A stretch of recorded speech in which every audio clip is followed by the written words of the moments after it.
Hola, esto es Mandarax y es un programa que hacemos Leonora salud, y yo que soy Alita en conjunto con Sonoro y hoy les vamos a hablar de los premios Nobel de este año 2023. Esta es una tradición de Mandarax que no hemos cumplido año con año, pero que cuando vale la pena nos gusta traer a la luz. Y este año vaya que valió la pena, sobre todo después de nuestro Mandarax de física cuántica, porque el premio Nobel de física tuvo que ver con cuántica. También el de química, pero bueno, el de física cuántica les vamos a explicar qué tiene que ver el hacer pulsos de luz mega rápidos con entender al universo. ¿Y para qué sirve en términos prácticos? O sea, ¿cómo podríamos eventualmente poner esto en aplicaciones tangibles? ¿Y cómo le hicieron básicamente, no? Para hacer el estrobo más rápido del mundo. En el de medicina, que es nuestro favorito, como suele ser porque es el área más cercana a lo que a nosotros nos gusta más, hoy tenemos una historia que nos mega encanta, que es la de las dos personas responsables porque hoy tengamos vacunas de mRNA. Que nos ayudaron en el COVID muchísimo, nos sacaron del apuro, como dicen por ahí. Pero Sí, además, estas dos personas que se ganaron el premio Nobel tienen una historia muy interesante, triste, donde se les pelució durante años y años, sobre todo a ella, y que después se vuelve una historia feliz. Entonces les vamos a platicar todo eso, cómo se hacen esas vacunas, por qué son importantes y en qué otras cosas, aparte de la COVID, se van a utilizar. finalmente hablaremos del premio Nobel de Química, que también tiene que ver con física cuántica, pero con gente que agarró cosas que la física cuántica había teorizado y las puso en práctica. Y que fueron químicos, por eso es de química. Sí. Hicieron cosas que tienen que ver con el mundo muy chiquito, o sea, con las nanopartículas, con vidrios de colores y con cambiar las propiedades de la materia nada más por cambiar su tamaño. Esto se llama los puntos cuánticos y van a entender por qué funciona su tele de LED, cómo funciona y por qué todo se lo debemos a estos tres personajes que ganaron un premio Nobel, que responderemos por qué es de química y no de física, que igual Sí. se les hace raro en un principio, pero ahí lo vamos a platicar. Y en el pilón para Patreon, si no saben lo que es ser Patreon, vayan a patreon.com/mandarax y vean si se les antoja y pueden ayudarnos a que Mandarax siga existiendo y a tener ciertos beneficios como este pilón en el que vamos a platicar del Premio Nobel de Economía que se le dio a una mujer por el entendimiento y la explicación de por qué existe un mercado laboral diferente para hombres y mujeres y gap en los que se nos paga, etcétera. Si quieren comunicarse con nosotras, Mandarax tiene redes sociales. Estamos en Twitter X como @Mandarax, en Instagram como @las Mandarax y en Facebook como Mandarax lo explica todo. Ahí les respondemos, les despachamos. Síganos, denos like, compartan este programa y pues arrancamos. Ok, vamos a empezar con el Premio Nobel de Física. Antes yo Este, quiero decir wow. que qué bien que hicimos la saga de física cuántica antes de los premios Nobel. Justo, güey, justo cuando platiqué en el programa de Convoy sobre este premio Nobel, fue como de, y entonces tienen que ir al Mandarax de Física Cuántica para entender bien la relevancia de esto, y me sentí tan coyuntural. ¿Cómo pudimos haber hecho además? O sea, el timing fue perfecto, lo manifestamos, Bueno, ignorando todo lo que dijimos después en el otro Mandarax de Mentiras Cuánticas, lo manifestamos, era el destino, lo vibramos alto y punto, esto pasó porque punto. Cosmos. Bueno, es que más bien muchísimos premios de física, premios Nobel de física de los últimos muchísimos años son de física, tienen que ver con física cuántica y los de química también, porque como les explicamos en la saga, pues la física en realidad es física cuántica. Pues Hay sí. casos en los que no se ven los efectos cuánticos, pero, o sea, como nuestro mundo macroscópico, pero son casos. Pero Sí, ya bueno, nadie, claro, ya nadie se va a ganar el Nobel por establecer la ecuación de la pendiente, ¿no? Es como, ajá, eso como que ya está. pues sí. Sí. Pero bueno, para entender mejor física cuántica, sí vayan y escuchen todos esos episodios. Ahora, si no los han escuchado, sigan escuchando este, no importa. Ah, no, nada, es solamente Ajá, como para, como que en entender el momento en el más. que te enteras de este premio Nobel y escuchaste el Mandarax de Cuántica, dices, wow, ya sé de qué hablan exactamente y por qué es tan importante, pero si no, igual se entiende, o sea, Sí, no es que sea como, ajá. es que además el de este año de química y de física tienen que ver con cuántica. A ver, el Premio Nobel de Física 2023 se lo ganaron tres personas: Pierre Agostini, Ferenc Krauss y Anne Lhuillier. por sus métodos experimentales que generan pulsos de atosegundos de luz para el estudio de las dinámicas de los electrones en la materia. What? What does that mean? A simple vista, fíjate que no, al ojo no entrenado no dice nada. Sí, Pero como que lo que es importante tener en mente para como agarrar un poquito de qué va, es que el acomodo de los electrones en los átomos y en las moléculas tiene que ver con, pues básicamente yo diría que todos los procesos de la física pues sí, porque y, todo está hecho de eso. ajá, y subyace Sí, todos los procesos químicos. Básicamente es como la piedra angular de todo lo que pasa de la en las materia. ciencias, en la Sí, de la materia, claro. materia, sí. Pero como lo hablamos en el Mandarax de física cuántica, es muy complicado medir qué onda con los electrones pues, porque es difícil medirlos. Están en un lugar o no están, onda y partícula, el observador, el Sí. experimento de la doble rendija. O sea, ya lo Aunque, platicamos. aunque, aunque en este caso en particular que tiene que ver con el premio Nobel, lo que es, o sea, se lo ganaron por poder algo así como tomarle fotos a los átomos, que no es tal cual una foto, pero más o menos sí es así. Ahorita les explicamos bien. Lo cual es muy difícil porque los átomos, además de que son muy, muy chiquitos, ese no es el problema principal, sino el No, problema principal es que se mueven rapidísimo. O sea, pero rapidísimo. Entonces, para poder estudiarlos, porque para poder estudiar algo, pues tienes hay que que verlo. verlo, ajá, Ajá. medirlo, ver cómo se está moviendo, se usa una cosa que se llama espectroscopía, que es un método en el que se ve cómo es que la materia absorbe o emite la luz. Entonces, para poder ver a los electrones así tal cual como se están comportando en tiempo real, pues se necesita entonces una luz, un pulso de luz que sea más rápida que lo que los electrones se están moviendo. Como en todo, ¿no? O sea, si tú te mueves y te están tomando una foto, si el clic, ¿no? O bueno, ya no hacen clic, pero como si se hicieran, Mi es más teléfono lento. hace, mi Bueno, teléfono siente, hace como, pero no tiene un lente que obtura, no, ¿no? Ajá, no. exacto. Pero bueno, esa velocidad, o sea, la que toma, si es más lenta que tu movimiento, sales borrosa. Es lo mismo con los electrones. Entonces se necesita un clic, o sea, un pulso de luz que sea más rápido que ellos, lo cual está súper difícil, pero eso es lo que hicieron los Nobel de Física de este año. O sea, básicamente esa gente se inventó un método para tomarle fotos a los electrones. Es así de sencillo.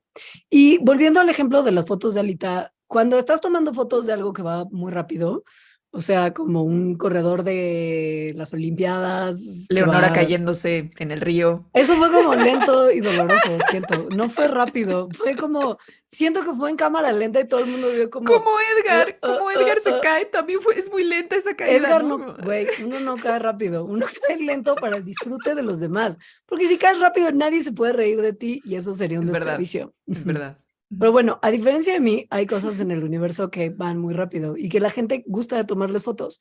Piensen en la gente que va al hipódromo y apuesta en los caballos y hay gente que le toma fotos a los caballos de carreras. Ujú. Y pues para que no salga borrosa la foto, como dice Alita, que pasa cuando tu foto es más lenta que el objeto al que estás fotografiando, necesitas una cámara muy rápida. Y lo que se hace para lograr tomar fotos es como tomas muchas fotos rápidamente, ¿no? O sea, ves cuando la gente está tomando fotos de ese tipo de eventos que nada más suena como tac, tac, tac, tac, tac, tac, tac, tac. Sí, Ajá. o como un estrobo. Como un estrobo, como Ujú, pulsos, como pequeñas fotos pulso. Y ujú. si en este caso tienes pulsos de luz en vez de clics de cámara, cada flashazo de esos pulsos de luz, de estos como estrobos, va a iluminar un momento particular del tiempo que quedará como congelado en ese momento. Y mientras más cortos estos flashazos, pues más información sobre lo que estás fotografiando vas a tener. Ujú. Entonces, hasta ahí, pues todo increíble, ¿no? Porque lo único que se necesita entonces son flashazos lo suficientemente rápidos para captar a los electrones como infraganti, o sea, no borrosos, como, pues sí, como en una foto. La cosa es que los electrones, como ya dijimos, se mueven, pero muy rápido, a 70 kilómetros por segundo. ¿Cuánto es 70 kilómetros por segundo? Es muchísimo. Muchísimo. A mí manejar a 70 kilómetros por hora, a veces en ciertas calles se me hace ya veloz. Te palpita el corazón. Ay, Voy a quitar los sudor, a ver, espérame un segundo.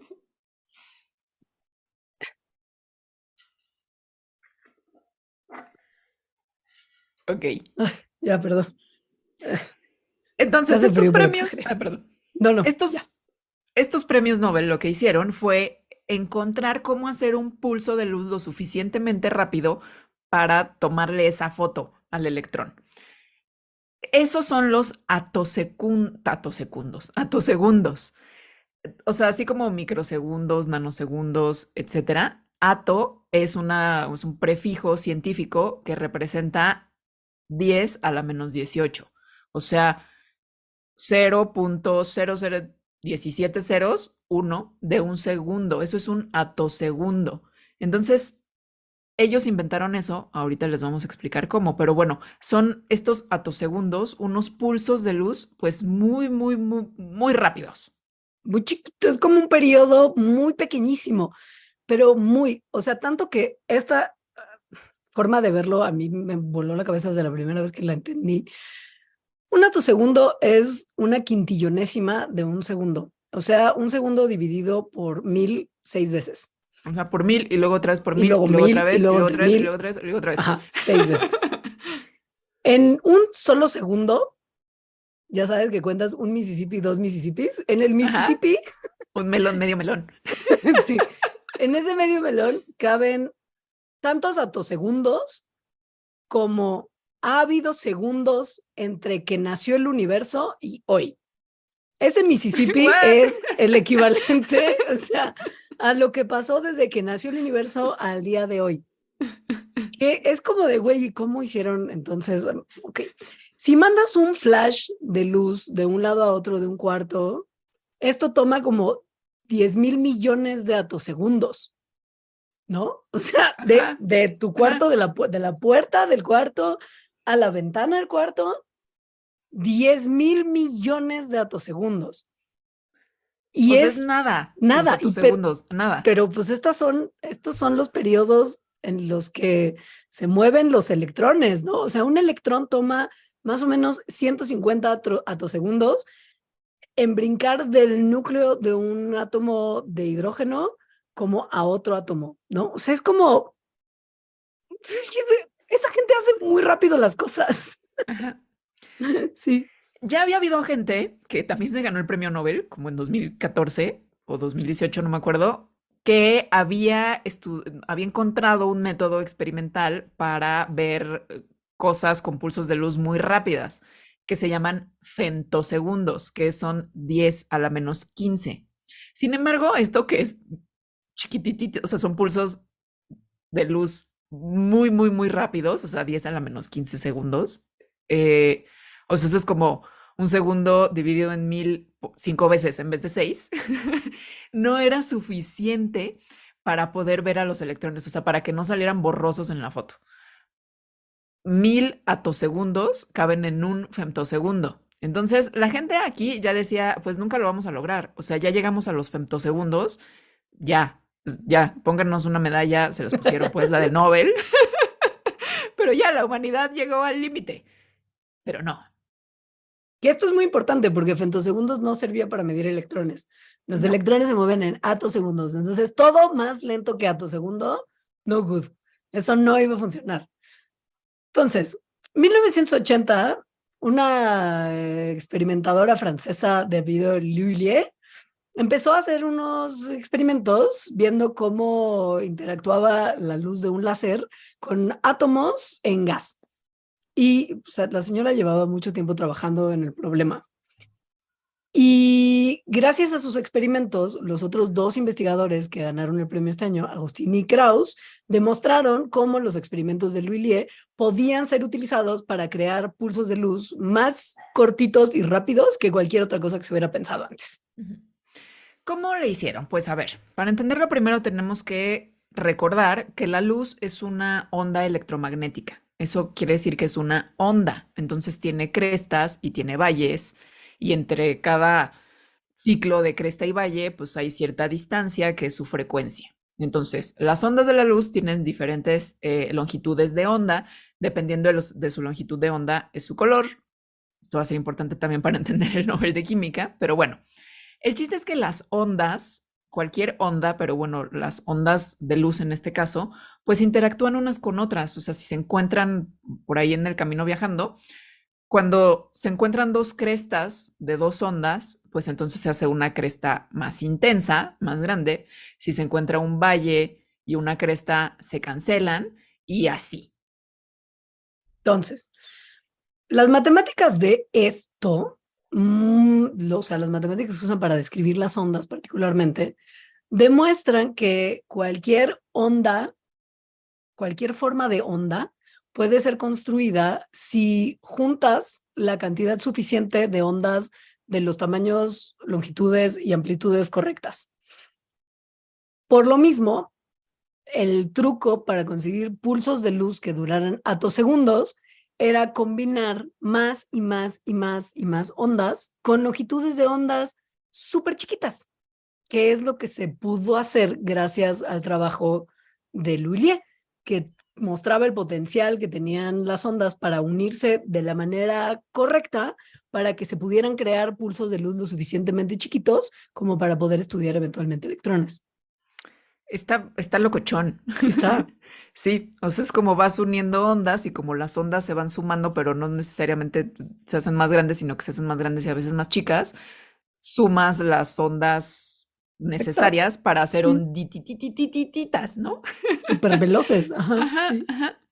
Entonces esto, pues eso es lo que hizo, ¿no? O sea, juntar diferentes ondas de manera que le dieran ondas con unas longitudes muy, muy, muy cortitas que son pues los flashazos de atosegundos. Así, tal cual, esta mujer inventó de esta forma, pasándolo a través de un gas, porque al pasarlo a través de un gas es importante ya que la luz interactúa con los átomos del gas, y eso es lo que causa estas ondas con unas longitudes de onda chiquititas que se combinan y dan los pulsos de atosegundos. Los inventó, ya, Sí. 1987. Y los otros doctores lo que hicieron fue descifrar qué combinación exacta, básicamente, necesitabas para ir consiguiendo pulsos cada vez más chiquitos. O sea, Agostini y su equipo lograron producir una serie de pulsos que cada uno duraba 250 segundos y luego Krauss y su equipo con otra técnica hicieron un pulso de luz independiente que duraba 650 segundos. Y pues la combinación de toda esa información eventualmente nos permitió que ahora tengamos pulsos que duran solamente como una docenita de atosegundos. Es el trabajo conjunto de todos a partir de años. Sí, aunque no trabajaban en conjunto, cada quien No, trabajaba por su lado, pero bueno, claro, pero pero la ciencia es una cosa mundial. exacto, se tiene A la veces, info. a veces. A veces, en otro de los noveles vamos a ver cómo no, porque Ajá. depende de dónde vives que la gente se entera de tu investigación o no. Ya lo veremos más adelante. Entonces, bueno, gracias a estos estrobitos, o sea, es como si les pusieras una fiesta de estrobito adentro de los átomos a los electrones y entonces los puedes ver como cuando tú estás en una fiesta con estrobo, como haciendo tu paso congelado. Eso es lo que hicieron, llevar estrobitos adentro de los átomos para ver los pasos de los electrones. Y hasta ahora, pues da esto muchísima información sobre justo qué está ocurriendo adentro de las moléculas, de los átomos, a través del movimiento de los electrones. O sea, es una manera súper precisa de observar la materia. ¿Y para qué nos sirve? Dirán Porque eso muchas es lo que personas. importa. O sea, nomás por los LOLs es como de decir qué cotorro, pero ¿y luego qué? Bueno, pues para empezar lo que mencionamos, ¿no? Los electrones son como la cosa que hace que los átomos se puedan unir unos con otros. Es donde pasan las reacciones químicas, están en todo. De eso depende la biología, de eso depende la Todo, química, todo, todo básicamente. Ayudan a que se formen las moléculas, de ahí los organismos y es padrísimo porque todo, lo las reacciones sabemos químicas, todo. todo. Y sabemos esto, pero siempre han sido muy elusivos los electrones. Justo en el programa de física cuántica lo platicamos un montón. Ha sido muy difícil estudiarles Son porque gente muy cómo se rara. esconden. Son gente muy rara. Y pues para Sí. saber cómo funcionan, por lo pronto hay que entender cómo se mueven, ¿no? Porque esa gente está en movimiento todo el tiempo. Sí, es así. Entonces, al verlos con los bueno, con los pulsos de luz de atosegundos, pues se puede ver, por ejemplo, qué exactamente está pasando cuando se rompen los enlaces químicos, ¿no? Que es cuando los electrones que se comparten entre dos átomos, pues se separan y entonces los átomos ya no están juntos. Entonces se puede ver en tiempo real cómo se forman y cómo se rompen los enlaces químicos, lo cual está increíble, porque entonces esto puede ayudar y ha ayudado a entender cómo es tal cual, así de una manera como muy precisa, el comportamiento de los electrones dentro de las moléculas, cómo migran las cargas eléctricas, todo lo que nos enseñan en las clases de química de la secundaria, pero viéndolo, tal cual. Que cómo funcionan los electrones moviéndose en agua líquida, que cómo se transfieren en semiconductores de estado sólido. Esto me parece padrísimo. La gente ha construido cosas súper complejas que nos permiten vivir en el mundo moderno como el que vivimos hoy, sin entender realmente qué es lo que está pasando ahí, que Como los es aviones. como los aviones, que es muy mágico. A mí eso me parece como, wow, el salto de fe en los resultados, aún sin Bueno, entender el proceso. toda la medicina es así, perdónenme Sí, médicos, pero, pero básicamente toda la medicina es así. pero pues mientras más se puedan estudiar los electrones mediante estos pulsos de alto segundo, más se van a entender estas partículas tan básicas a partir de las que se construye toda la molécula y a partir de las que hemos construido un montón de cosas, como confiando en su comportamiento, sin siquiera entenderlo bien. Magia. Entonces, si ustedes ahorita están diciendo, bueno, pero ¿para qué sirve? Porque no han respondido, tienen Ah, razón, no 100%. hemos respondido para qué No. sirve, porque hasta este momento todavía la ciencia de los pulsos de luz de atosegundos no está en sus aplicaciones así high-tech, sino todavía está en que nos está ayudando a entender el universo, tal cual, ¿no? Lo que se espera es que sí va a tener aplicaciones en la electrónica, en entender química básica, en el diagnóstico de enfermedades. Está muy padre lo que dice Lulier sobre la importancia de su trabajo, que dice que pues no importan las aplicaciones futuras, sino que está increíble entender de manera fundamental cómo funciona el universo y eso es lo que ha dado, lo que ella hizo y los otros dos, ¿no? O sea, básicamente la señora esperó 30 años, como para empezar a pensar en que sus investigaciones podrían tener algún tipo de aplicación práctica. Sí, ella no tiene ningún tipo de prisa. Ella ya esperó un montón. No, sí. Pero bueno, por ejemplo, una cosa que se está como investigando es qué podría salir de combinar la tecnología de los pulsos de luz de segundos con, como por ejemplo, el estudio de material biológico. Ujú. Es muy bonito pensar en que estos pulsos no solamente sirven como para iluminar algo y tomarle una fotito, sino también pueden como brindarle empujoncitos a ciertas cosas, como moléculas, que si les avientas unos pulsitos súper rápidos de segundos, las puedes empujar un poquito, las puedes mover y van a emitir una señal en respuesta. Y esta señal, dependiendo de la molécula, tendrá una estructura específica, como una especie de huellita digital que nos podría indicar, una vez que conozcamos las huellitas digitales de muchas moléculas, nos podría indicar qué molécula estamos viendo, ¿no?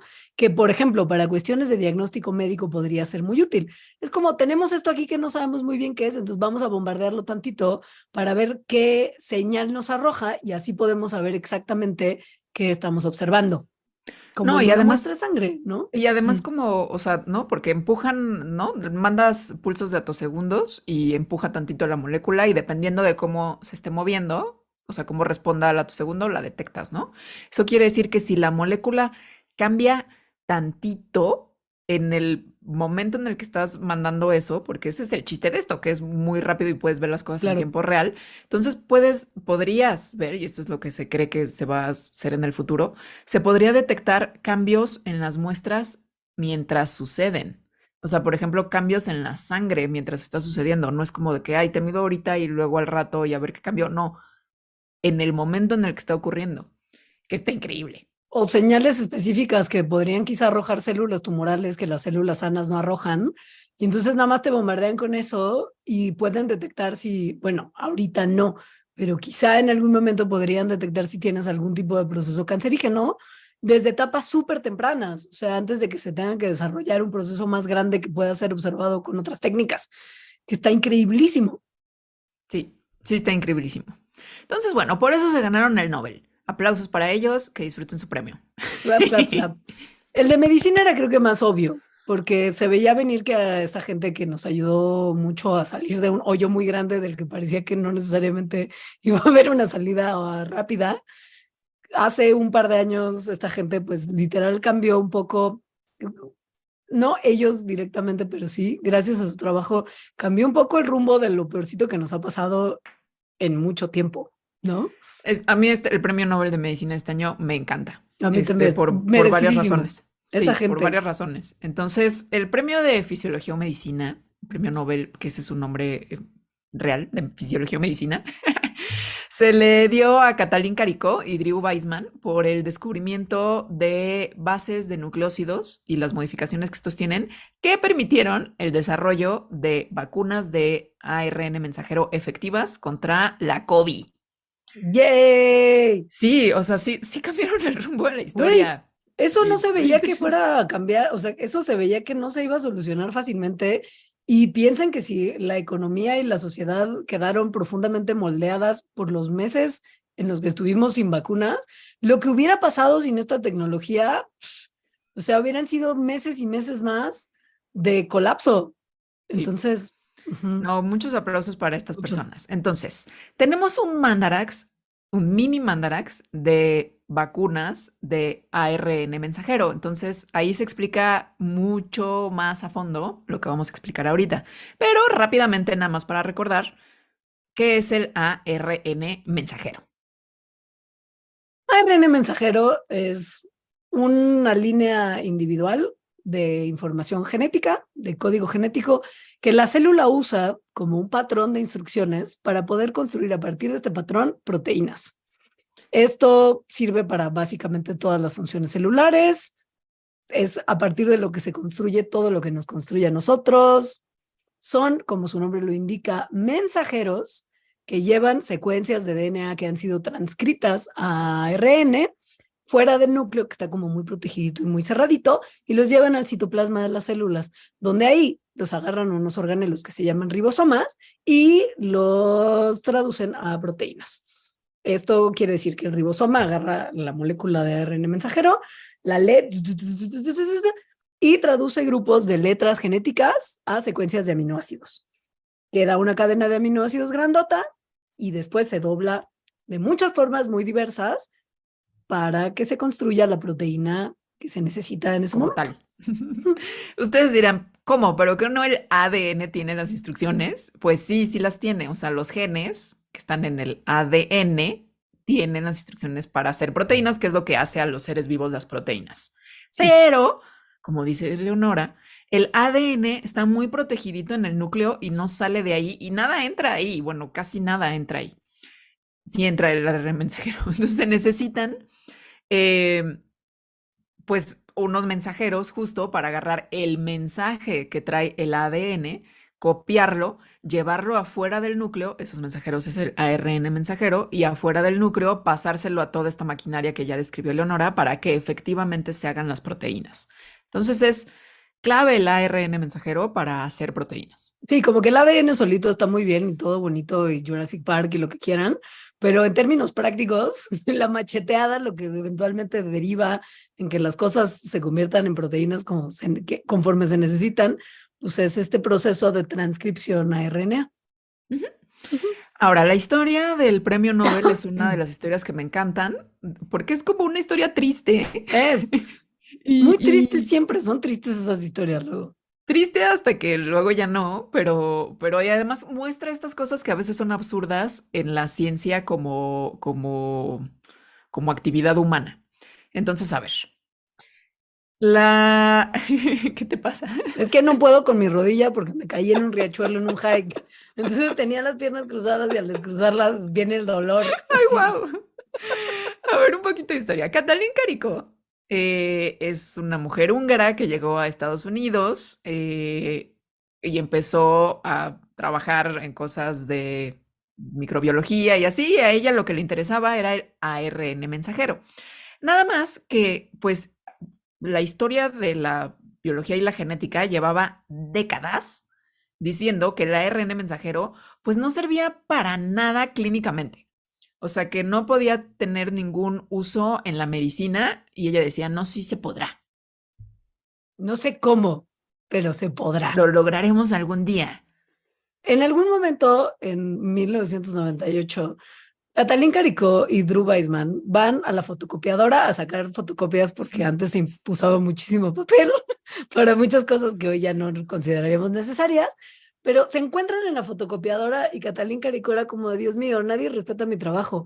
Y Drew Weissman era como, Dios mío, necesito algo que me permita o nos permita como humanidad tener una vacuna contra el VIH, porque los estragos que lleva causando ese virus en la humanidad han sido terribles y no se ve para cuándo se pueda solucionar. Y entonces, mientras la fotocopiadora hacía Weissman le dijo, Kenan, a lo mejor lo que estás estudiando de ARN mensajero sí tiene aplicaciones clínicas y podemos usarlo para crear una vacuna de mRNA contra el VIH. Sí, sí. Sí, y entonces empezaron a trabajar juntos y no les iba muy bien. O sea, sobre todo porque esas décadas de la genética diciendo el RNA mensajero no sirve para nada, pues no lo decían nada más porque sí. O sea, el ARN es una molécula muy delicada en el sentido de que una vez, o sea, cuando se hace después de que sale del núcleo y ya se convierte en, bueno, pasa las instrucciones para hacer proteínas, se destruye. O sea, hay procesos celulares que lo destruyen todo el tiempo. Entonces, cuando no queriendo i- inventar esta vacuna basada en ARN mensajero, pues metían ARN mensajero en las células y se destruía inmediatamente. Entonces hicieron muchísimos experimentos, fallaban y fallaban los experimentos, no encontraban por dónde hacerlo y el problema principal era que el sistema inmune, cuando estaba en contacto con este ARN que le metían a través de las vacunas, lo veía como un patógeno, tal cual, que tenía que primero atacar y destruir, pero en ese ataque los animales a los que les inyectaban esto se enfermaban muchísimo. Entonces tenían animales enfermos, no tenían una respuesta inmune que funcionara y el ARN se destruía. O sea, nada prometedor. No se No, veía, no. pero perseveraron. Claro, y eventualmente se dieron cuenta que quizá lo que se necesitaba era algo que protegiera al RNA del ataque del sistema inmune, ¿no? O sea, como de, ok, el RNA mensajero es una molécula que tiene una cierta estructura que además no es tan compleja. Algo quizá le podemos mover para que no llame la atención del sistema inmune y no sea Sobre como entonces, Sí, sobre todo algo ya debe existir, porque a ver, existe el claro, ARN dentro de las células de todos los organismos, que sí se claro. destruye rápido, pero no se destruye así inmediato. Ajá. Entonces, ¿qué tal que reemplazamos, por decir algo, una molécula que es la uridina con otra molécula muy parecida, pero un poquito distinta, que se llama la pseudouridina? ¡Oh, sorpresa! Ellos cambiaron esta molécula por esta otra y de repente sus moléculas de RNA mensajeros ya eran no inmunogénicas, o sea, ya no llamaban la atención del sistema inmune y el mRNA, al ser inyectado, era incorporado a las células como si nada, sin que el cuerpo se volviera insane y lo atacara como si fuera un organismo extraño. Ujú. Pero, pues no nada más era meter el ARN mensajero por los LOLs, o sea, lo que querían hacer era una vacuna. Cuando hicieron este cambio en estas moléculas, que lo hicieron justo con base en lo que sí pasa en las células en general con el ARN, se dieron cuenta que eso ya no las atacaba, o sea, ya no creaba como esta respuesta inmune en el sentido de que se enfermaran los animales, pero sí hacía que subieran los niveles de anticuerpos que atacarían a la enfermedad infecciosa de la cual era el ARN que estaban metiendo. O sea, era una vacuna, tal cual. Sin que nunca se hubiera tenido que meter ni el virus, ni la bacteria, ni nada contra lo que normalmente reaccionaría el cuerpo y con lo que se construían las vacunas hasta entonces. Exacto, que esa es una de las cosas geniales de las vacunas de ARN y gracias a lo cual se pudieron hacer tan rápido, gracias a lo cual en la COVID salieron tan rápido y ayudaron a millones, literal millones de personas. Pero bueno, siguiendo con esta historia, ya hicieron esto y fue como, ¡woohoo! nos va a publicar Science y Nature y nos van a llamar todo el mundo y nos vamos a ganar el Nobel mañana. Mañana, porque esto cambia todo lo que conocemos como medicina. Ya vamos a ser mucho más sanos, todo se va a solucionar. Y pues empezaron a mandar su paper y lo rechazaron justo de los journals de las revistas como más prestigiosas como Nature y Science. Al final sí lo publicaron, pero no, pero lo publicaron pues justo en Immunity, que no es como o sea, que solo se trata de inmunidad, ¿no? No es como estas otras revistas con mucho más prestigio y puntitos para el SNI. Pero pues bueno, para su fortuna, aun cuando la comunidad científica dijo, esto no es importante, X, vamos a publicarlo en cualquier paper nomás como para que dejen de dar lata, un par de compañías de biotecnología dijeron, no, momentito, esto suena mucho más interesante de lo que estos tontos publicadores de cosas están entendiendo. Esas compañías, por cierto, se llaman Moderna en Estados Unidos y BioNTech en Alemania, de lo cual, afortunadamente, la doctora Caricó eventualmente se convirtió en vicepresidenta senior, después de todos los años de ser ignorada y ninguneada. Y estas dos compañías estuvieron estudie y estudie y estudie durante muchos años el uso de vacunas de mRNA para influenza, citomegalovirus y un montón de enfermedades. Ahora, estas vacunas nunca salieron de pruebas clínicas en todos los años que llevaban O ya sea, fue como 2005 que se trabajándola. publica su paper. Ujú. Y no había pasado mucho, porque pues no había tal vez también tanto el dinerito que se necesita para pruebas clínicas, pues cosas, obstáculos de la ciencia, ¿no? Ujú. Hasta que llegó la pandemia. La COVID. La COVID 15 años después. Y Ujú. entonces, en ese momento, pues quienes estaban haciendo vacunas, en particular Moderna y Biotech, que es de Pfizer, dijeron, ah, pues fíjense que nosotros tenemos una tecnología que podría servirnos muchísimo. Y sí, dado que las vacunas de ARN mensajero no necesitan el virus atenuado, sino nada más necesitan el ARN, que además se puede hacer facilísimo y rapidísimo, entonces, en el momento en el que estuvo el genoma del coronavirus, que también fue rapidísimo, se pudo agarrar de su genoma la parte, o sea, la tirita, el gen, digamos, de una de sus proteínas, que es la de Spike, la de la espiga, y con eso hacer las vacunas de ARN. Se hicieron muy rápido. O sea, si no se hubieran hecho con esta tecnología, sí se habrían hecho porque justo se hicieron Se vacunas con hicieron, todas las claro. tecnologías, pero se habría tardado más. Y además resultó, como vimos durante la pandemia, que las vacunas de ARN tenían una efectividad tremenda, o sea, mucho mejores que todas las demás. Entonces, pues sí, nos No, y ayudaron a salir de además, esa. güey, deja tú, son las que se han podido actualizar para atender las nuevas variantes de Ujú. coronavirus que se han ido ahí creando con el paso de los meses. Y es, ustedes vayan y pregunten por un booster en los lugares donde estos boosters sí existen, le hace Estados Unidos, ¿no? Y verán que las que están disponibles son las vacunas de Moderna y de Pfizer BioNTech, que son las vacunas de RNA mensajero. Y conforme se vayan desarrollando nuevas variantes, estas van a ser las vacunas que se van a poder ajustar porque son las más eficientes en términos de su producción y las que necesitan menos componentes para poder sacarse en masa. O sea, no necesitan que cultivarse en un huevecito de un ave Un o cosas que, pollito. ajá, que Sí. hacen que el desarrollo de vacunas tradicionales sea mucho más ineficiente y mucho más tardado y mucho más caro. Ujú. Ujú. Entonces, esto, qué bueno que se ganaron el premio Nobel, porque sobre todo, bueno, como ya les contamos en esa breve historia, pues nadie los pelaba, pero sobre todo a Caricó, nadie la pelaba, pero para nada.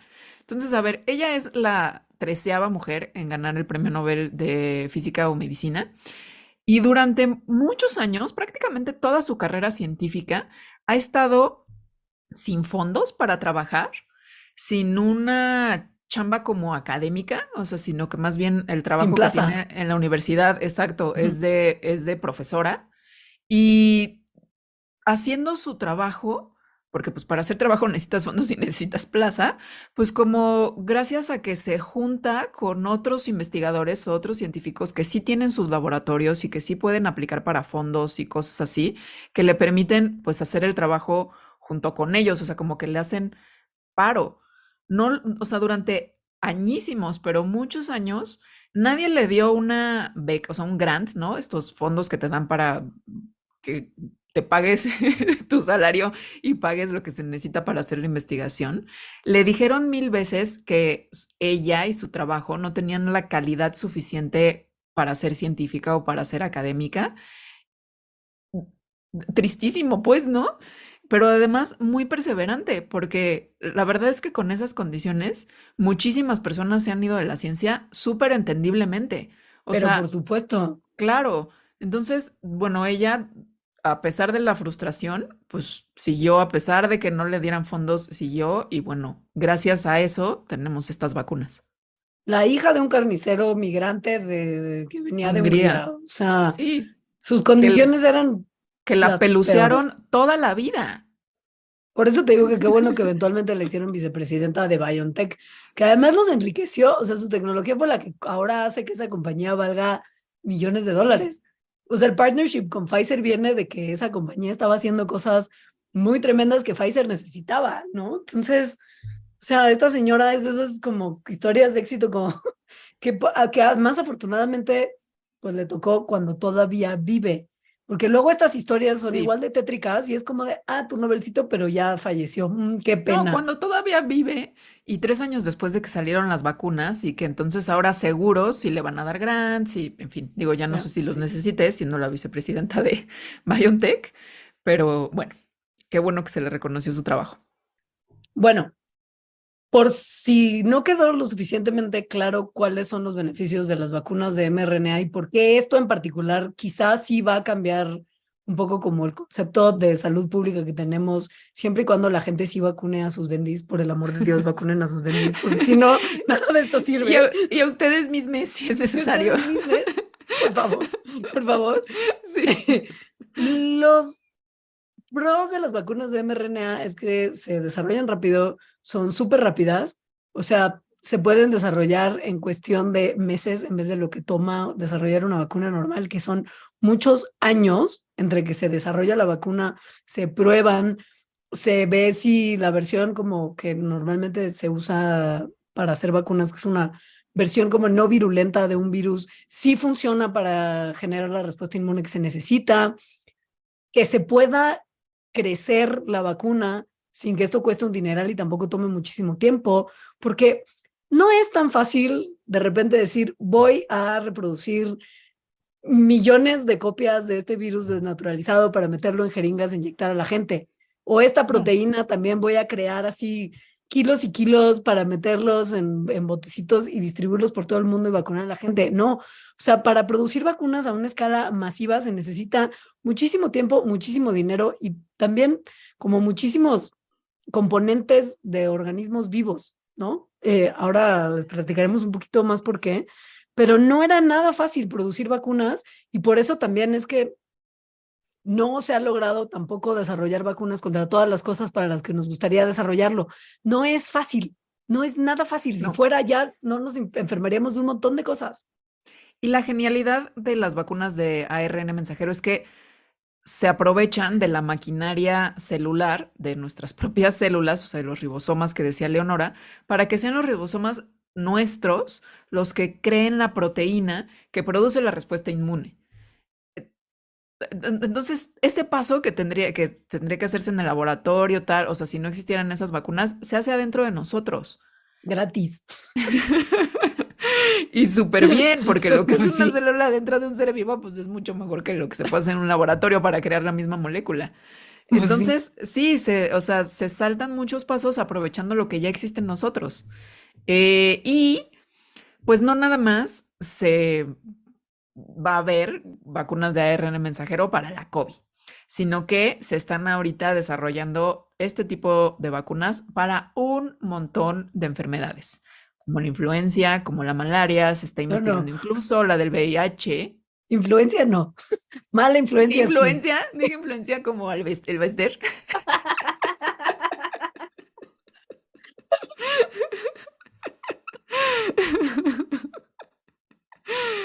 Bueno, eso, El flu, como le dicen, el flu. el flu. Em, También para otro tipo de virus que tienen que ver con cosas respiratorias, para un montón de cosas, pues, ¿no? Y para el flu en particular está buenísimo, Sí, porque así como la COVID cambió un montón porque insistimos en no protegernos y el virus se sigue reproduciendo y mutando libremente porque hemos decidido que simplemente no nos importa, o sea, aun las cuando nuevas se nos cepas dice, como tal.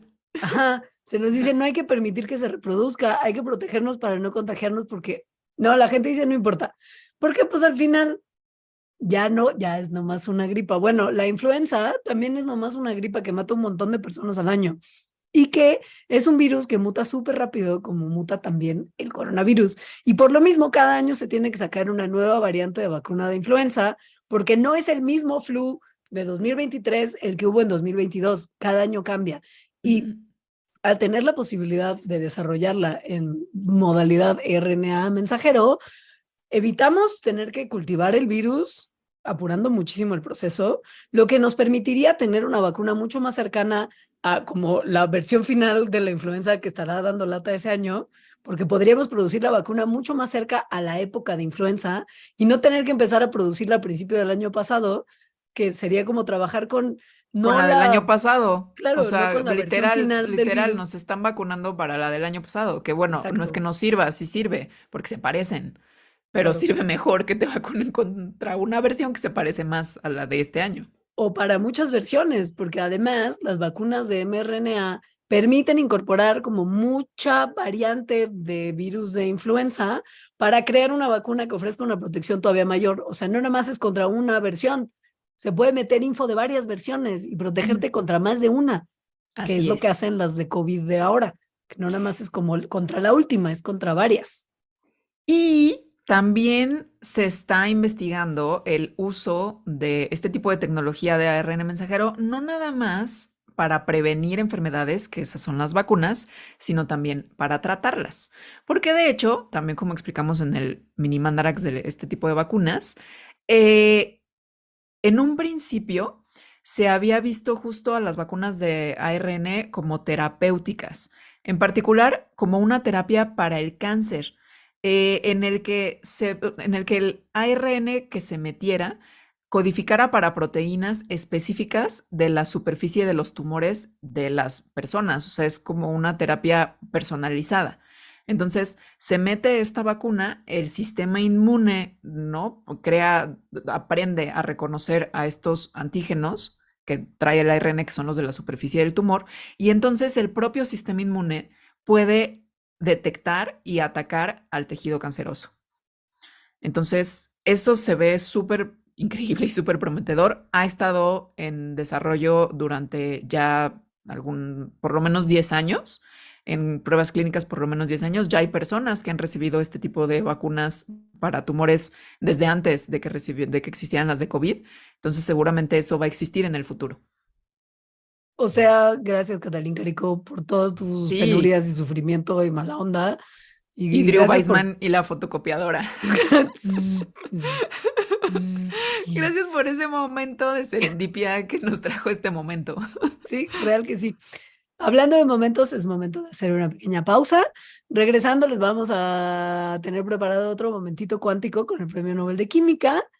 Vamos a ir a leer en este momento los comentarios que está dejando la gente que es nuestro Patreon en nuestra transmisión en vivo de YouTube, porque este programa se hace en vivo vía YouTube para las personas que pertenecen a nuestro programa de mecenazgo que usted puede conocer en patreon.com/mandarax. Entonces vamos a ir a resolver comentarios y cotorreos y regresamos con el Premio Nobel de Química.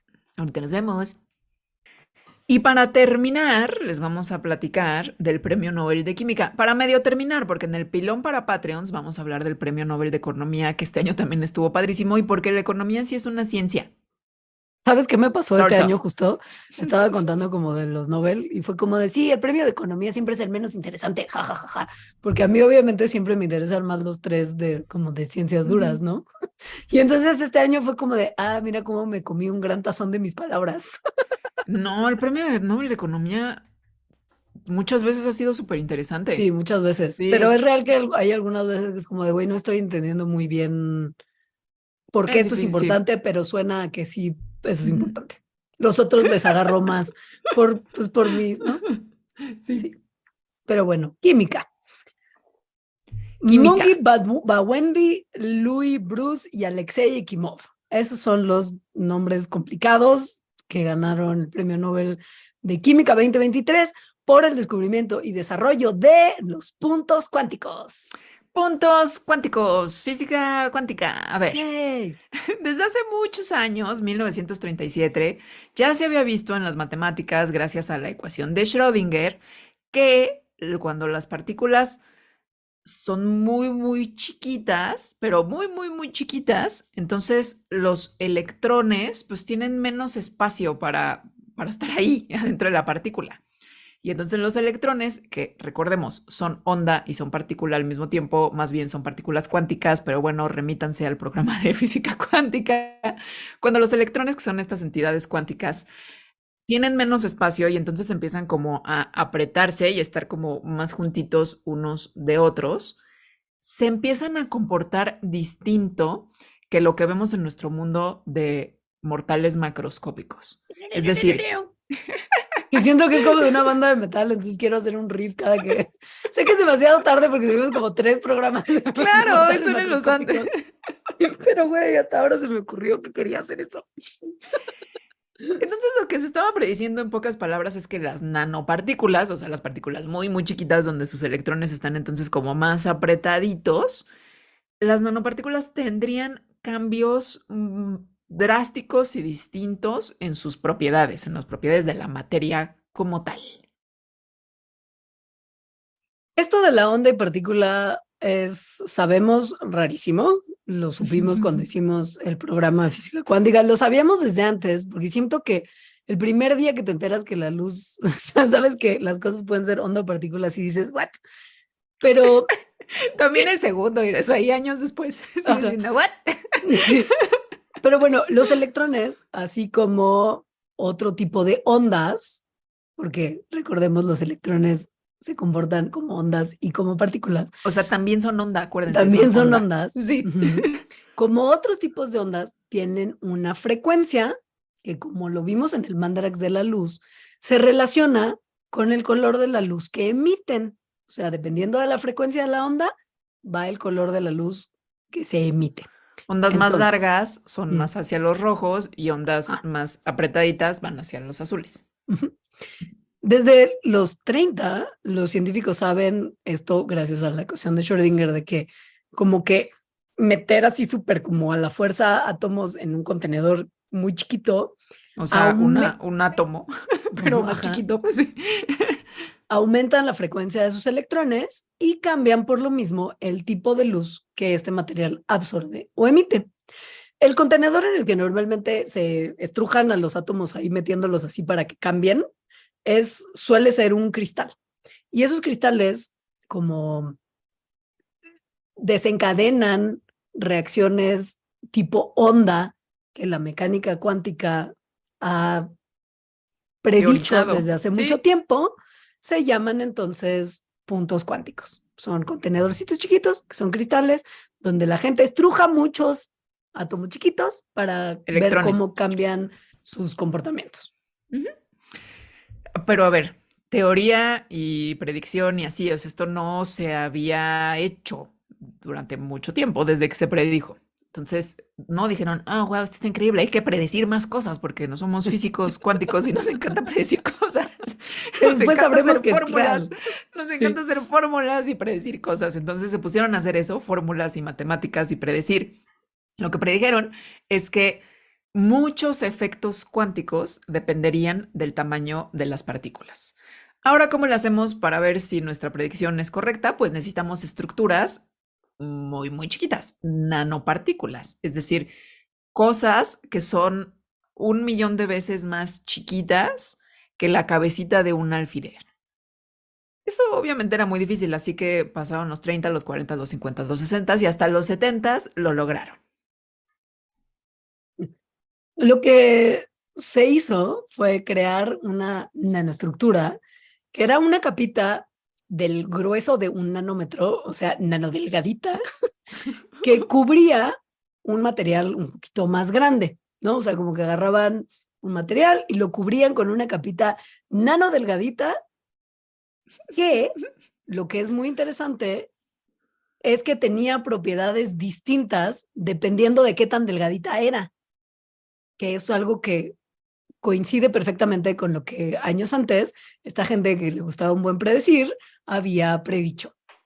Y esto fue mega, cuando lo hicieron fue como de, Dios mío, esto va a cambiar el mundo, porque no estaba fácil crear esas capitas tan delgaditas y poder hacerlas de distinto tipo de delgadito para ver si cambiaban sus propiedades o no. O sea, se requería mega alta tecnología como temperaturas cercanas al cero absoluto, una máquina de vacío súper grande y que podía hacer también un vacío súper perro. Entonces, o sea, en realidad que se haya logrado era algo que la gente que había predicho jamás pensó que se fuera a poder desarrollar tecnológicamente y mucho menos pensar en que algún momento iba a tener algún tipo de aplicación práctica. Sin Jamás, porque era como, embargo, güey.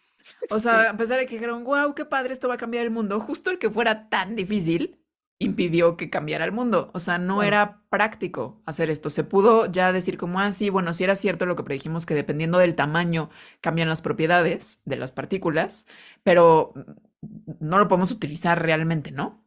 Hasta que llegaron dos de nuestros ganadores del Premio Nobel de Química de este año, o sea, Luis Bruce y Alexei Ekimov, que a principios de los ochentas crearon de manera independiente, o sea, cada quien estaba trabajando pues, por su cuenta, puntos cuánticos, que son estas nanopartículas o cristales tan chiquitos que los efectos cuánticos determinan sus propiedades. Después, en el 93, el tercer ganador del premio Nobel de este año, Mungiba Wendy, logró que estos puntos cuánticos pudieran ser manufacturados de una manera no solo más fácil, sino que los cristales mismos fueran de muy buena calidad, de manera que ya se pueden usar en la nanotecnología desde ese momento. O sea, eso es lo que permite que exista la nanotecnología. La historia de cómo llegaron ahí, como suele ser la historia de la gente que gana premios Nobel, o sea, siempre tienen como, alguno de ellos por lo menos, tiene Una como algo fijación, coqueto, una ¿no? fijación extraña.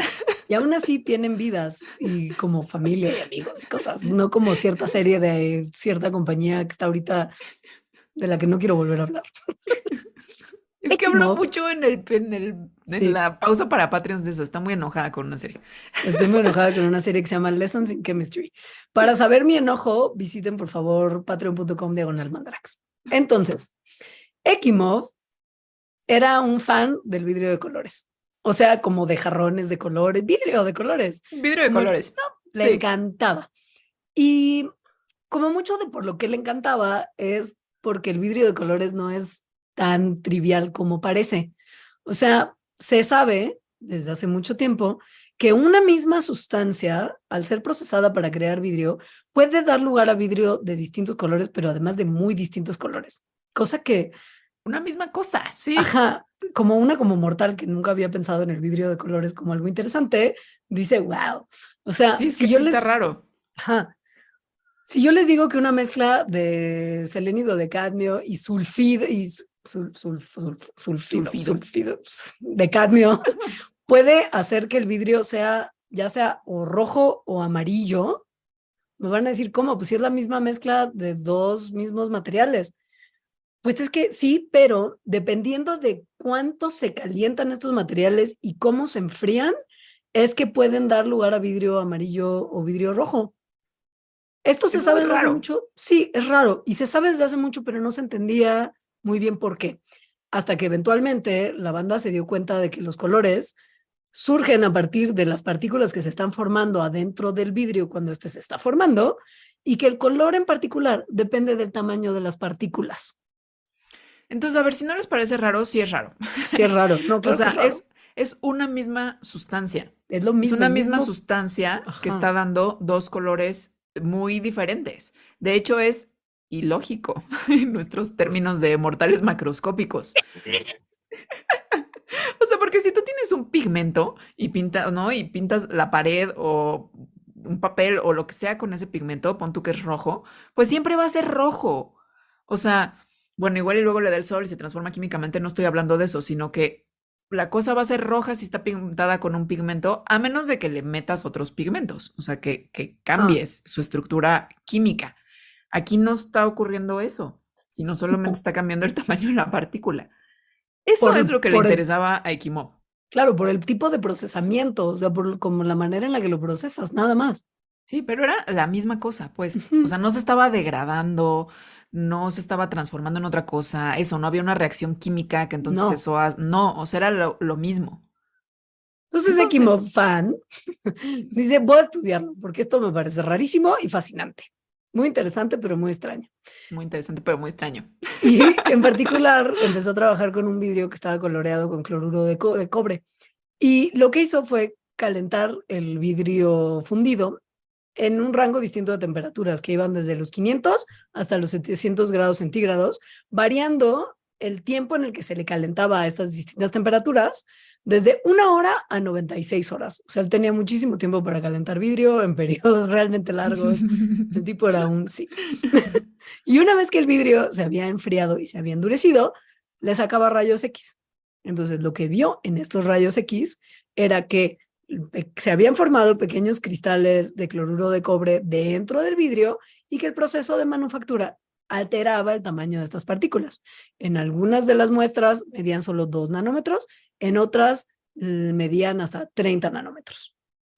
Y lo que vio es que la absorción de la luz del vidrio dependía del tamaño de estas partículas. Las partículas más grandes absorbían la luz en una manera como esperada, o sea, normal, en el que esta sustancia con la que estaban coloreadas la absorbe y por lo tanto daban el color, entre comillas, normal, pero las partículas más chiquitas absorbían más la luz. Entonces se dio cuenta de que este efecto era un efecto dependiente del tamaño y por lo tanto era un efecto cuántico. ¿What's ¿Por efecto qué? cuántico? ¿Qué? ¿Por qué? Ajá. ¿Qué? El efecto cuántico es básicamente que si las partículas son más grandes, entonces hay más espacio para que el electrón, que se comporta como una onda, se expanda. Y ondas más grandes son, como dijo Alita hace unos minutos, son colores más cercanos al rojo. Si la partícula es más chica, la onda es más chica. O sea, sus colores van a tender a ir más hacia el azul. Que es tal cual lo que vio. Las partículas más chiquitas absorbían la luz azul, por lo tanto daban luz azul. Y Sí, las más grandes pues daban el color que da el cloruro de cobre normalmente. que es más rojo. Esto fue súper importante. O sea, esto ya es el premio Nobel, porque fue la primera vez que alguien produjo de manera deliberada, o sea, sabiéndolo, porque pues durante cientos, si no es que miles de años se habían producido puntos cuánticos al hacer vidrio de colores, pero no se sabía que eso se estaba haciendo, ¿no? Entonces, Ekimov fue la primera persona que de forma deliberada hizo estos puntos cuánticos, estas nanopartículas que tienen efectos cuánticos que dependen de su tamaño. Entonces, estos puntos cuánticos lo que hacen es, como cualquier materia, absorber la luz y la emiten de vuelta en otra longitud de onda. Dan, ¿no? La luz del sol, que es de cierto color, y la emiten en otro colorcito, que es el que ves en el vidrio. Esa longitud de onda que emiten, o sea, su color, depende del tamaño de la partícula. Aquí entra algo de lo que platicamos al principio del programa que les dije que íbamos a mencionar más tarde, que es que de repente, aun cuando la ciencia parece ser algo mundial, depende de dónde estés, que la gente puede o no enterarse de lo que estás haciendo. Y pasa que Ekimov estaba ahí, derechito, metido dentro de la Unión Soviética. Y de ahí no salía mucha información hacia otros países, como, qué sé yo, Estados Unidos, los países europeos. Entonces, los gringos y los europeos que estaban trabajando en cosas similares, directo no se enteraron de lo que Ekimov había descubierto estudiando su vidrio de color. No. Pero como pasa muchas veces en la ciencia, en 1983, otro de los Nobel, Bruce, estaba trabajando en cosas muy parecidas, pero en otro lugar del mundo. Y él fue sin saber nada del trabajo de Kimov, nada, pero nada, nadita, el primer investigador en el mundo en descubrir efectos cuánticos dependientes del tamaño, pero en este caso en partículas que flotan libremente en una solución, no en pues cristales literal, ¿no? Porque el vidrio era un lugar muy fácil para estudiar cosas que tenían que ver con cristales, porque vidrio. Esta gente, Bruce, estudió estos efectos cuánticos en partículas que flotan libremente estando en una solución. ¿Cómo le hizo? Bueno, pues él estaba trabajando en una empresa tratando de producir reacciones químicas que pudieran ocurrir con la energía solar. Entonces, hacía muchas cosas, ¿no? Y para hacer esto, tenía una solución de partículas de sulfido de cadmio, que estas partículas pueden agarrar la luz y usar la energía, la luz del sol y usar la energía del sol para hacer reacciones químicas. Entonces, obviamente estaba usando eso por eso. Una de las cosas que hacía como para hacer más eficiente su trabajo es que las partículas de sulfido de cadmio que utilizaba las quería que fueran muy chiquitas, porque mientras más chiquito sea el material, cualquier material con el que estés trabajando, va a haber más superficie de área, obviamente, ¿no? Claro. Entonces, si había más superficie de área, entonces la solución, o sea, estas partículas en la solución iban a estar más expuestas y entonces iba a haber más oportunidad de que ocurrieran las reacciones químicas que él quería que ocurrieran, que era lo que estaba investigando. Y mientras estaba haciendo todo esto, de repente como que se empezó a dar cuenta de algo que estaba raro, que era que las propiedades ópticas de estas partículas muy chiquitas con las que estaba chambeando cambiaban después de estar un ratito descansando en la banquita de laboratorio donde los dejaba. Siento que de repente los científicos dejan muchas cosas botadas y después de un tiempo se dan cuenta que les pasan cosas, porque hay mucho en la historia de la ciencia que es básicamente esto. Pero bueno, en este caso, una vez más, dejó botadas sus partículas y después de un rato dijo, "Ah, caray, están cambiando sus propiedades ópticas". Y lo que él O sea, pensó, están cambiando de color. sí, Ajá. lo que él pensó fue que esto se debía a que las partículas habían crecido porque él sabía cosas, porque gente inteligente. Entonces, para confirmar sus suposiciones, produjo partículas todavía más chiquitas del mismo material, de 4 nanómetros, y comparó sus propiedades ópticas con las de las otras, que eran 3 veces más grandes. Se dio cuenta que las partículas más grandes absorbían luz a las mismas longitudes de onda a las que ese material normalmente las absorbía, pero las partículas más chicas tenían una absorción que cambiaba Al hacia el azul. azul. O sea, se Igual, dio cuenta de lo igual. mismo, que, Sí, güey, de lo lo mismo, mismo que lo Kimov, sí. mismo. O sea, y además, pues como persona muy inteligente y que sabía de física cuántica, pues supo que lo que estaba observando era un efecto cuántico dependiente del tamaño. Entonces, publicó lo que encontró, empezó a hacer más investigación, hizo con otras sustancias, con otro tipo de partículas, de moléculas, y siempre encontró lo mismo, este mismo patrón. Entre más chiquitas sean las partículas, más luz azul absorben y emiten. Lo que es muy importante de todo esto y que quizás se nos está medio escapando, porque la descripción es como, ay, bueno, pues ya se ve de otro color X. Chiquito No, azul X. sí, esto es importante porque el que cambien los colores de estas partículas, o sea, el que cambien sus propiedades ópticas, quiere decir que las características mismas de la sustancia cambian completamente. ¿Qué pasa? Que las propiedades ópticas de una sustancia dependen de sus electrones. Y estos mismos electrones hacen que una Todo, sustancia todo tenga como pues ya muchas dijimos. otras, claro, tiene muchas otras propiedades. O sea, básicamente todas las propiedades de una sustancia dependen del electrón, como que tanto Ajá. pueden ser catalizadores de reacciones químicas, que también conducen electricidad. O sea, de los electrones dependen un buen de cosas. Cómo se juntan Entonces, con otras moléculas, o sea, todo. ajá. Entonces, que haya cambiado esta propiedad que depende de los electrones, pues básicamente lo que sugiere es que se está viendo pues un material nuevo con otras propiedades que también dependen de los electrones. Un material nuevo que ocurre solo porque cambian de tamaño las partículas.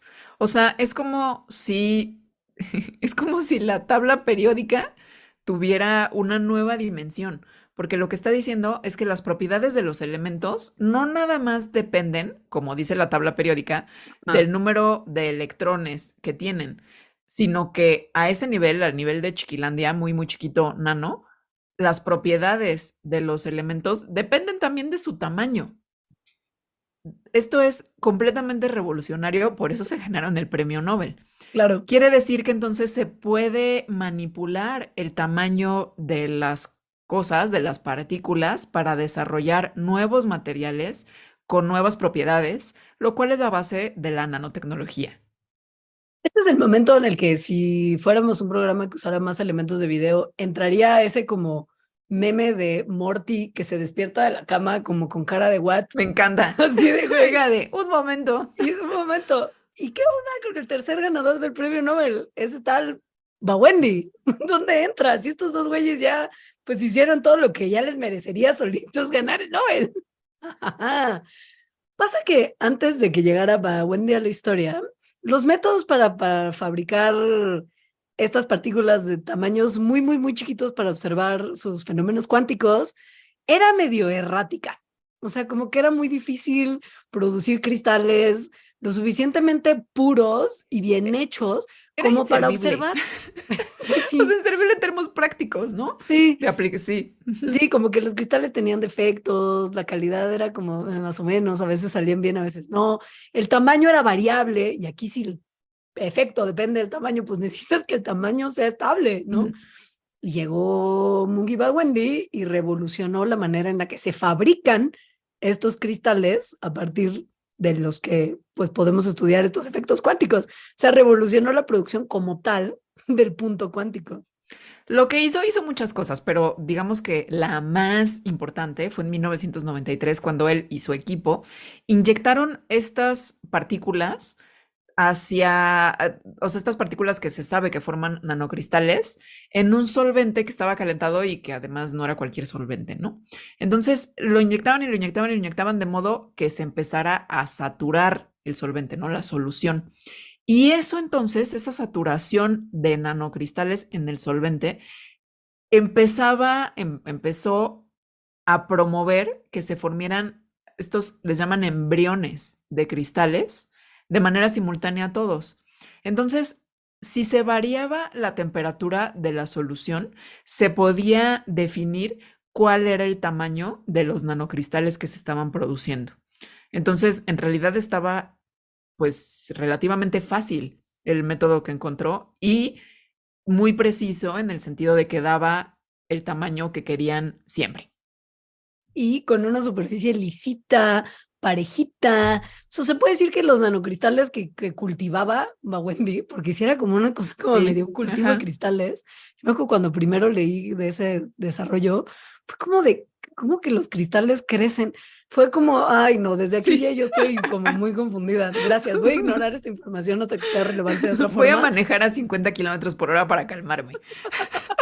que es lo que a mí me tranquiliza, porque 70, ya lo hablamos, me empiezo a sacar de onda. Entonces, bueno, este güey empezó a cultivar cristales casi perfectos que ayudaban a que se produjeran efectos cuánticos particulares y deseados. O sea, como que se Sí, lograba ya. ver lo que se quería Ujú. ver. Y encima era fácil de usar, no era tan caro y un montón más de químicos empezaron a trabajar con nanotecnología a partir de este cultivo de cristales fácil y rápido, investigando pues cada vez más las propiedades de los puntos cuánticos y permitiendo más aplicaciones de estos. Ahora sale otra vez Morty y dice, pero ¿y para qué sirve? Un Un momento, ¿cuál es momento su aplicación? Bueno, pues un montón. Estos sí tienen actualmente un montón de aplicaciones. O que sea, usted usa y no sabe. sí, Sí. es un elemento, o sea, los puntos cuánticos son un elemento esencial de la nanotecnología y de todas las cosas que usan nanotecnología, que son un montón. En particular, una cosa que está en todos lados que tenga luz dada por electricidad, casi todas las cosas, es decir, crear luz con color. Entonces, si a los puntos cuánticos se les ilumina con luz azul, entonces absorben esa luz azul y reflejan otra. Esa es gran parte de su chiste. ¿Qué otras reflejan? Pues depende del tamaño de las partículas. Entonces, si le metes diferentes tamaños de partículas, digamos, a tu tele, por ejemplo, entonces se puede determinar exactamente qué color quieres que dé el punto cuántico sin que necesites diferentes sustancias, porque es la misma, si lo único que necesitas es diferentes tamaños de la partícula. Como sugirió Alita al decir que, por ejemplo, en tu televisión, pues es justo ahí donde uno ya ve la tecnología de puntos cuánticos. Cada pantalla de tele o de computadora que usted vea que tiene el letrerito presumiendo que es tecnología QLED, Ujú. pues es tecnología que está basada en quantum con Q dot, por eso es QLED. QLED Exacto. por quantum, quantum. Y lo que pasa en estas pantallas es que la luz azul se genera pero los puntos cuánticos cambian el color de alguna de estas, o sea, de algunas partes de esta luz azul, convirtiéndola en rojo o en verde, que como usted sabe, desde las teles del pasado que tenían como estos 3 cañones de luz azul, verde y rojo, son los 3 colores que se usan para crear la televisión a color. Ahí hay de hecho 2 premios Nobel, el de este año y el de hace pocos años de física para De crear la la luz luz azul. azul. Ujú, Ujú, sí. Entonces, bueno, o sea, estos puntos cuánticos se usan en casi todo actualmente que tenga LEDs. O sea, ujú. las lámparas LED que ajustan como el color así de que si quieres tu color más cálido, que si quieres la luz más fría como de hospital, pues eso se hace gracias a los puntos cuánticos. O sea, tienen puntos cuánticos que cambian la luz, el color de la luz.